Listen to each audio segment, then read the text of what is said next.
Eh bien, je vous salue tous et je salue aussi la sœur Clara. J'ai entendu que sœur Clara était ici.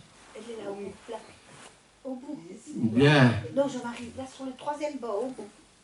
Eh bien, sœur Clara, j'ai pensé à vous plusieurs fois et je me faisais du souci de ne pas vous avoir vu personnellement, mais il est difficile à la fin d'une réunion d'arriver jusqu'à la fin. Et quand j'y arrive, une partie des personnes sont déjà sorties de la salle. Je suis content que vous soyez là. Merci. Et que vous tous soyez là aussi. Alors prenons soin des uns des autres. Il y en a quelques-uns qu'on n'a pas vus ces derniers temps. N'hésitez pas à leur téléphoner, à demander si tout va bien. Et je commence par saluer tous ceux qui suivent nos réunions, qui écoutent les prédications. Et comme maintenant, avec les réseaux sociaux et les antennes, on parcourt la terre entière. S'il y en a quelques-uns qui se trouvent soit en Ukraine ou dans le Congo ou dans le Bénin ou dans n'importe quel autre pays, nous les saluons très fraternellement. J'espère que tout le monde entend bien. Sinon, je peux toujours parler plus fort, mais j'évite de crier.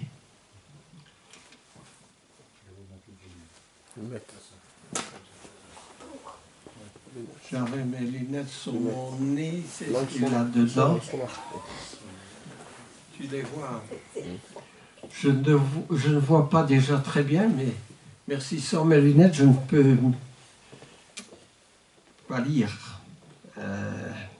Parce que toute la prédication que je vais donner est écrite d'abord.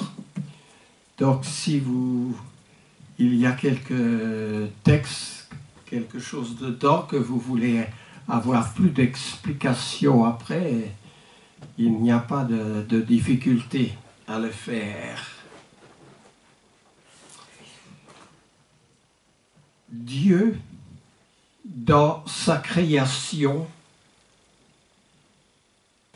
a créé des êtres plus précieux que les grands arbres de nos forêts, que les créatures marines, que les étoiles même. Dieu a créé l'homme et la femme. Là, c'est la couronne à la fin de sa création. Et ces choses ont été créées, les êtres que nous sommes ont été créés en dernier lieu. Après que Dieu a préparé un monde magnifique où nous pouvions vivre avec tout ce qui est nécessaire. Mais comme vous savez, l'homme détruit aussi toutes ces choses merveilleuses. Alors, cet homme et cette femme aimaient être avec Dieu. Ils marchaient avec Dieu dans la fraîcheur du jour. Ils étaient aimés de Dieu. Cela était bon, très bon, nous dit la parole de Dieu dans tout ce que Dieu a créé. Très bon jusqu'au jour où cela ne fut plus bon du tout. Jusqu'au jour où la pire des journées arriva. Un jour qu'aucun ange n'aurait imaginé Un jour, d'ailleurs, que l'humanité a toujours regretté. Ce jour-là, l'esprit du mal sous la forme d'un serpent est venu. Et le couple, Adam et Ève, écoutèrent la voix, la langue mensongère de ce serpent au lieu de croire Dieu. Et c'est ainsi que l'humanité a perdu la sainteté, a perdu la vie. Dieu n'était plus en eux. Dieu n'était plus aimé. Il y avait une rupture dans les relations. Mais Dieu fit une promesse. Dieu est intervenu. Il est intervenu dans ce langage de reproche. Lorsque là, l'homme a dit, mais c'est la femme. Et lorsque la femme a dit, non, c'est l'homme. Ils se sont créés des échappatoires qui n'étaient pas dignes de leur présence. Alors Dieu intervint. Dieu est intervenu, non pas dans le sens d'empêcher Adam et Ève de prendre libre cours à leurs paroles, mais Dieu est intervenu de cette manière. L'Éternel Dieu dit au serpent, en Genèse au chapitre 3 et au verset 14, Dieu dit au serpent, puisque tu as fait cela, tu seras maudit entre tout le bétail et entre tous les animaux des champs. Tu marcheras sur ton ventre et tu mangeras de la poussière tous les jours de ta vie. Et puis Dieu ajoute, je mettrai inimitié entre toi et ta femme, entre ta postérité et sa postérité. Celle-ci, en parlant de la femme, t'écrasera la tête et tu lui blesseras le talon. Si nous n'allions plus loin, nous n'aurions jamais compris l'intervention de Dieu. Mais Dieu est intervenu et cette intervention, avec la globalité de sa parole, nous fait comprendre maintenant que c'était une promesse. Parce que si Dieu allait les chasser du jardin d'Éden, comme dans toutes les histoires de la Bible où Dieu est intervenu en disant « repentez-vous », où Dieu a décrété un jugement, après ce jugement, il y avait toujours une promesse. Il y avait toujours le reflet de l'immensité de l'amour de Dieu et du salut. Alors, là, nous trouvons la première promesse de la rédemption. le diable a attaqué la créature de Dieu. Mais Dieu est tout de suite intervenu pour défendre sa créature. Non pas dans le sens de minimiser leur erreur, mais dans le sens de tendre, en quelque sorte, la main à ces opprimés qui étaient Adam et Ève, et en leur donnant aussitôt une promesse de la réconciliation de Dieu. Alors, je continue à lire. Comme vous l'avez compris, c'est la promesse d'un Rédempteur. Mais qui est cette personne? Pas plus Adam que Ève, qui ne comprenait déjà pas cette intervention de Dieu, cette promesse, ne pouvait imaginer 5000 ans plus tard la venue du Rédempteur. Mais qui est cette promesse? Qui correspond au Rédempteur? Qui est digne du rachat de l'humanité? Serait-ce Noé? Ah, il est bon d'examiner Noé. Un grand prédicateur, un homme juste, qui écouta Dieu. Mais était-il assez parfait pour être ce Rédempteur? Parce que Dieu dit dans les évangiles, celui qui persévérera jusqu'à la fin sera sauvé. Donc il est bien d'être tel que vous êtes aujourd'hui,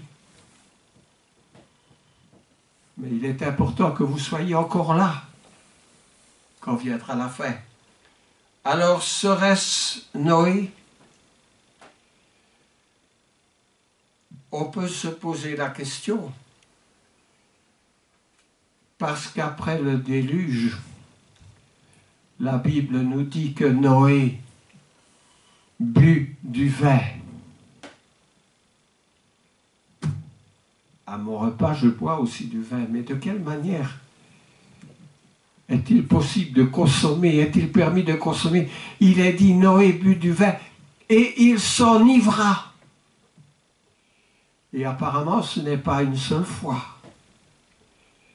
Alors une autre chose qui est reprochée à Noé dans probablement son ivresse, c'est qu'il parut entièrement déshabillé devant ses fils.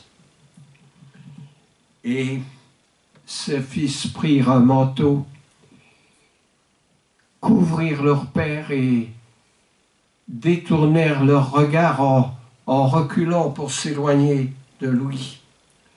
C'est ce que dit le 9e chapitre du livre de la Genèse. Alors, est-ce que Noé était un homme vraiment bon pour être notre sauveur? Vous direz, il comprenait ce que c'est le péché. Mais Noé n'était pas l'agneau sans défaut et sans tache qui devait être offert en sacrifice. Alors, on va chercher un autre grand homme. Et lorsqu'on prend la Bible par le commencement, le prochain grand homme qui apparaît, c'est David. Plus proche. Voilà. Plus proche de Noé, Abraham. Alors, Abraham est le père de la nation d'Israël et ce n'est pas peu de choses. Mais voyons, nous connaissons toute la valeur de cet homme Abraham qui reçut la promesse d'une postérité aussi nombreuse que les étoiles du ciel. Mais, parce qu'il y a un mais, la Bible nous dit que Noé eut peur des autres hommes. Est-ce là une faute d'avoir peur? Quand j'étais petit, il y avait la guerre. Et chaque fois qu'il y avait la sirène et le bruit des avions, automatiquement je courais et je descendais dans la cave. Une cave étant sonnée. Est-ce le fait d'avoir peur? Non. Mais dans sa peur, il a prétendu que sa femme, Sarah, était sa sœur. Et Abraham a menti à Pharaon jusqu'à laisser prendre sa femme par Pharaon. Alors, verset de l'Écriture que j'ai noté dans Genèse chapitre 12, les versets 17 à 20. Pharaon dit à Abraham, « Qu'est-ce que tu m'as fait ?» Pharaon qui avait accueilli Abraham, « Qu'est-ce que tu m'as fait? Pourquoi as-tu dit, c'est ma sœur? Maintenant, voici ta femme, reprends-la. Et va-t'en. » Et Pharaon donna ordre à ses gens de renvoyer Abraham, lui, sa femme, avec tout ce qui lui appartenait. C'est décevant. Pharaon qui l'avait accueilli, et voici, il trompe Pharaon. Il dit à Pharaon, voici ma sœur.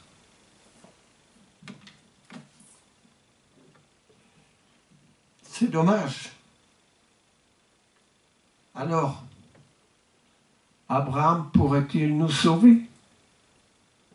Est-ce que Abraham est l'agneau sans défaut et sans tache?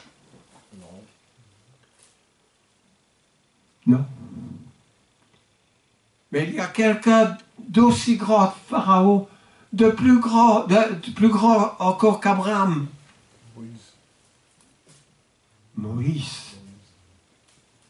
Moïse, n'est-ce pas? Moïse qui a enlevé le pays d'Israël de l'esclavage en Égypte, qui est retourné vers Pharaon pour lui dire, lui faire admettre la volonté de Dieu. Quel courage! Mais la Bible nous dit que Moïse a manqué de foi. Il devait sanctifier l'Éternel en faisant sortir l'eau du rocher. Tout Israël, le peuple de Dieu, était là. Et Moïse, énervé probablement, comme nous pouvons le comprendre, il a frappé 2 fois le rocher. Un geste de colère à la vue du peuple d'Israël. Alors,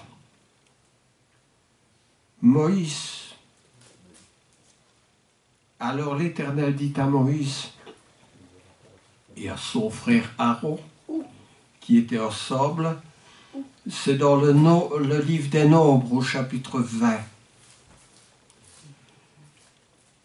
L'Éternel dit à Moïse, parce que vous n'avez pas cru en moi, pour me sanctifier aux yeux des enfants d'Israël. Vous ne ferez point entrer cette assemblée dans la terre promise, dans le pays que je lui donne. Eh bien là, il pouvait sentir le ciel tomber sur sa tête.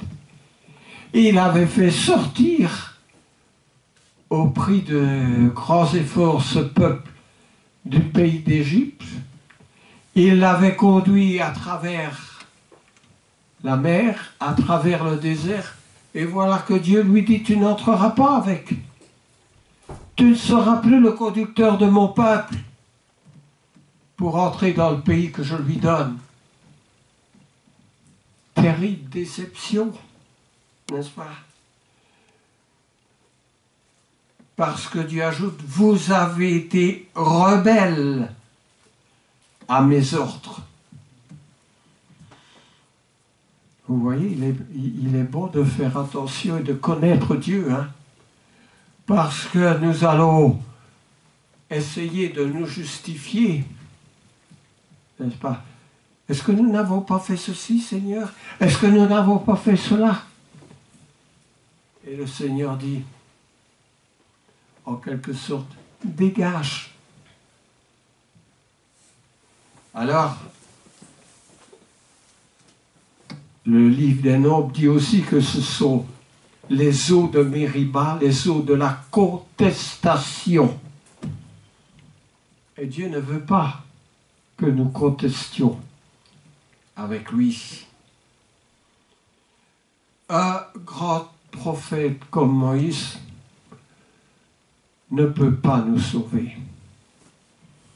Il ne peut pas être le Rédempteur. Alors, son successeur est tout désigné. Un grand conquérant. David. Le successeur non, c'est pas David. Le successeur de Moïse, qui avait été avec Moïse, était Josué. C'est lui qui a fait entrer le peuple d'Israël dans la terre promise. C'est lui qui était à la tête du peuple quand la ville de Jéricho a été prise, la ville devant laquelle, à la frontière du pays d'Israël. Et c'est lui qui a conduit le peuple. Josué n'a pas, hélas, conduit le peuple comme Dieu lui avait demandé de le faire.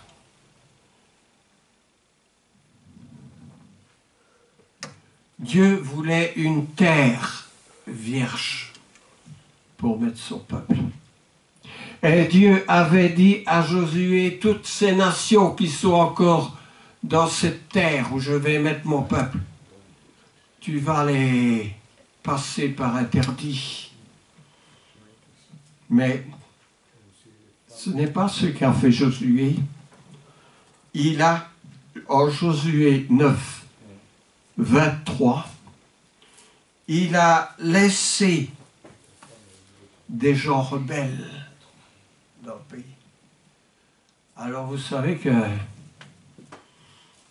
si vous avez des fruits et qu'il y a dans ces fruits un fruit qui est gâté, il va gâter le reste. Alors, il dit à ces gens, Josué 9, 23, « Maintenant vous êtes maudits, et vous ne cesserez point d'être dans la servitude, de couper le bois, de puiser l'eau pour la maison de mon Dieu. » C'est dommage. Un Josué qui est d'une grandeur telle que nous n'arriverons jamais à l'égaler,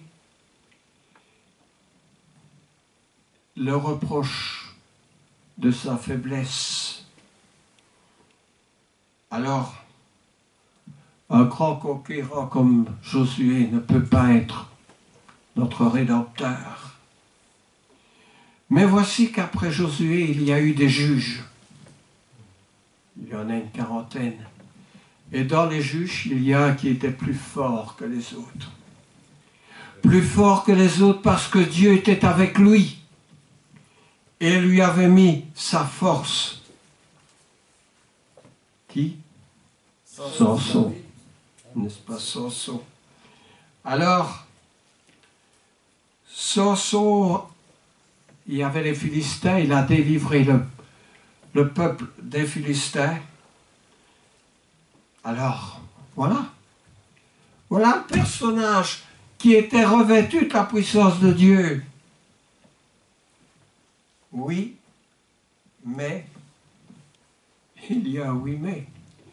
Samson a préféré donner son cœur à une femme. Et, évidemment, en donnant le cœur à cette femme,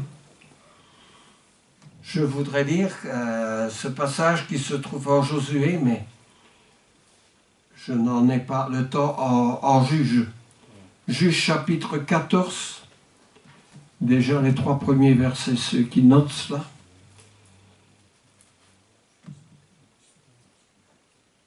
Samson a donné son cœur à une femme philistine parmi les Philistins.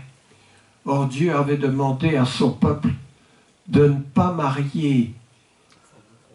pas se marier avec des gens des nations étrangères. Ah. Alors, qu'est-ce qu'il y a de plus grand qu'un juge? Un roi. Nous arrivons à Saül, le premier roi, parce que tous les autres après Saül, là, dans le royaume d'Israël, ils ont tous été mauvais. Il n'y avait pas un qui était bon. Alors, le cœur de Saül, qui était loin de Dieu, O-I-N-T, était un homme orgueilleux. Souvenons-nous, nous en avons parlé récemment, n'est-ce pas? Saül, qui en voulait à mort à David. Saül, qui ne tenait pas ses promesses. Quand Goliath a été tué, de donner sa fille aînée à celui qui avait tué Goliath.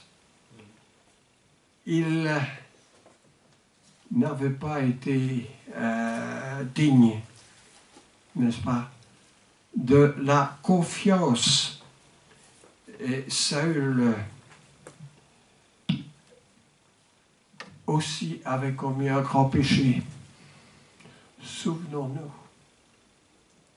Parce que Samuel arrivait en retard, il a pris la décision d'offrir lui-même les holocaustes. Mais il ne pouvait pas parce que celui qui pouvait offrir les holocaustes, c'était un prêtre. Et il a pris une initiative qui lui était interdite à Saül. Alors, Dieu a dit, dans cette démarche insensée de Saül, ton règne ne durera point. C'est en 1 Samuel chapitre 13, les versets 13 et 14. Ah oui, j'ai offert l'Holocauste, mais il ne pouvait pas le faire. Donc à Samuel 13, 13 et 14. Alors, bien sûr, il y avait un autre roi qui était meilleur que Saül. David. Alors David, un homme extraordinaire, l'homme de qui l'apôtre Paul dit en acte 13 qu'il était un homme selon le cœur de Dieu. Mais était-il indiqué pour cela qu'il pouvait être le Rédempteur? il est dit, j'ai trouvé David, fils d'Ésaïe, homme selon mon cœur, dit l'Éternel. Oui, mais David avait commis un grand péché, n'est-ce pas? Oui. Il avait péché avec une femme nommée Bathsheba, n'est-ce pas? Et après qu'il a fait cela et que la femme fut mise enceinte, après qu'il a fait en sorte que son mari, Uri, soit exterminé, eh bien Nathan le prophète vient et parle de la part de Dieu. Il lui dit dans 2 Samuel 12, 7 à 10, 2 Samuel 12, « Pourquoi donc as-tu méprisé la parole de l'Éternel en faisant ce qui est mal à ses yeux? Tu as frappé de l'épée Uri, le Hétien, et tu as pris sa femme pour en faire ta femme. Tu l'as tué par l'épée des fils d'Ammon. Maintenant, dit Dieu, l'épée ne s'éloignera point de ta maison, parce que tu m'as méprisé, dit Dieu, et parce que tu as pris la femme d'Uri pour en faire ta femme. Combien de fois ne méprisons-nous pas? Ne méprisons-nous pas Dieu? Avons-nous méprisé l'Éternel? L'Éternel a frappé l'enfant que la femme d'Uri devait enfanter à David. Et il fut dangereusement malade, et il mourut. Dieu n'a pas laissé passer cela. Hélas, David ne pouvait pas être celui qui pouvait nous sauver. Un grand prêtre comme Élie, je ne vais pas m'attarder sur ce grand prêtre, mais il lui est reproché que ses fils étaient pervers. Élie le sacrificateur, ses fils étaient pervers parce que peut-être il s'est plus occupé de son travail que de ses fils. Mais Élie ne pouvait pas non plus nous sauver. Il ne peut pas non plus être notre rédempteur.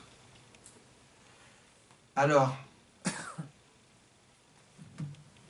pouvons-nous nous en tirer sans le sacrifice de ces gens? Il y a un reproche qui est fait à l'église à Sardes dans le livre de l'Apocalypse. C'est le chapitre 3 de l'Apocalypse, les 2 premiers versets, où il est dit « Je connais tes œuvres. Je sais que tu passes pour être vivant et tu es mort. Je n'ai pas trouvé tes œuvres parfaites devant Dieu. » Quel est l'état de nos œuvres devant Dieu? Quel est le plan de Dieu pour arriver à la stature parfaite du Christ?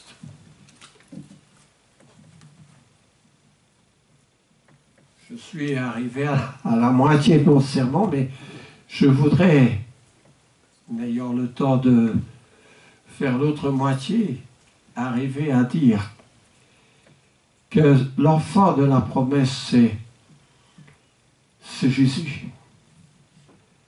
L'agneau sans défaut et sans tache.